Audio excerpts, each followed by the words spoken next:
Hi there, it's Bridget Reed. Thank you so much for joining us.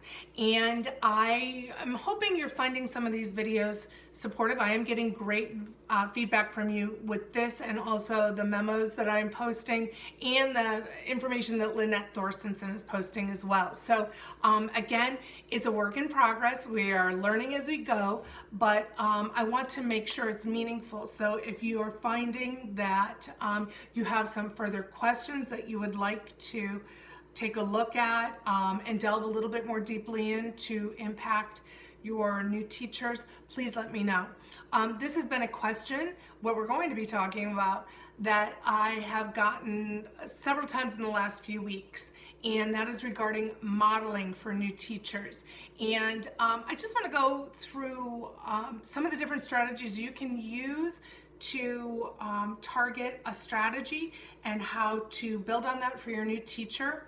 And you can do videotaping, you can do in-classroom modeling, you can do no students in the classroom modeling, and I find one of the most impactful strategies is modeling when the students are not present, especially if there's a behavioral goal, if there's a concern that your new teacher has.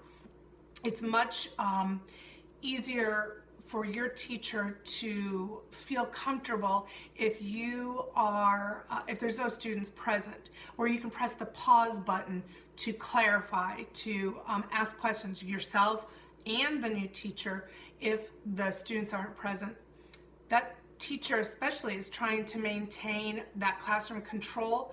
You coming in and modeling behavioral strategies and really having those students listen to what you're saying and engage can really undermine your new teacher. So I really suggest is the modeling when there aren't students present, and this is a twofold win because you also save a little bit of time. You're teaching full-time as well. So with you doing this possibly after school, before school, during a plan, during lunch, a quick hit when the students aren't there, it benefits both of you. So I'm going to give you a quick example of how I used it.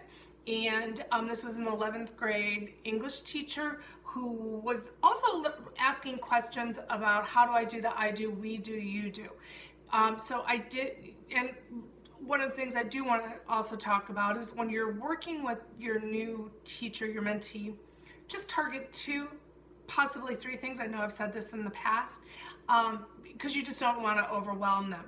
So those are the 2 things we were going to be dealing with, was classroom, how the students walked into the classroom, and then the I do, we do, you do strategy of teaching. So I literally, when all the students were gone, I told her where I was going to be standing when the students were walking in.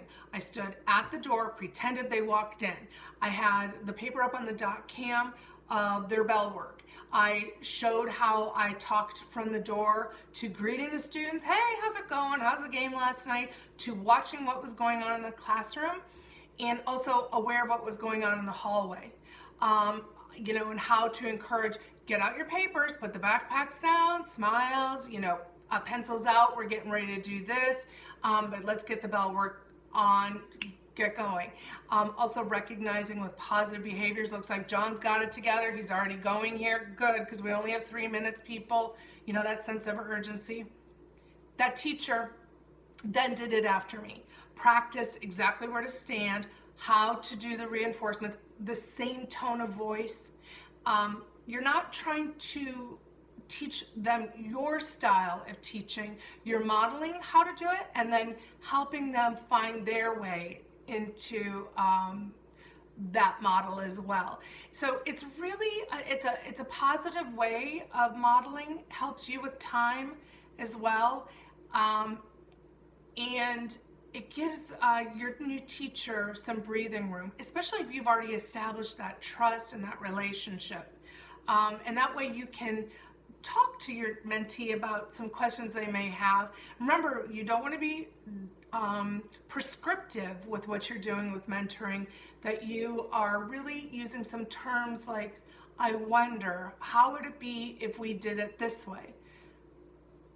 they are going to get much more out of it when they're coming up with the answers as well, instead of you saying, go ahead, you stand here, and this is what you say. So using the phrases like I wonder or questioning, how would you think this would go if we did it like that? Kind of getting that vision in their mind of how they want that classroom to look. So that modeling, I showed how to do the transition coming in the door, and then the I do, we do, you do. Literally how I would do it if it was my class and I was in front of that class. Then having that teacher practice as well with her own style is how we did it. Then she actually did the class, and then she videotaped it actually, and then she and I got to go over the videotape of how it impacted and where we would tweak things. So think about this, of working with some of your mentees, using that modeling of no students present and really having it be reflective, but concentrating on 2 to 3 areas and really practicing with them. It gives them a lot of confidence and the ability to go forward with their own class, and it also helps build that relationship. If it works in their class, they're going to keep coming to you more for support. This is really important as we get towards a time where you might have a teacher that you're going to have some movement made.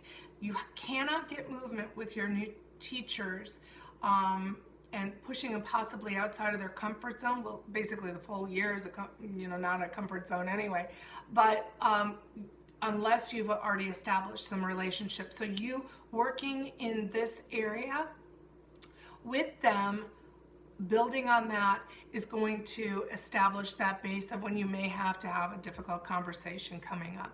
Again, thank you so much for everything you're doing. Any questions, concerns, thoughts? If you'd like me to come out to your school to model how to do this with you, and then we could do it with your new teachers, please let me know. You can contact me anytime, and I'm really thankful for all you're doing.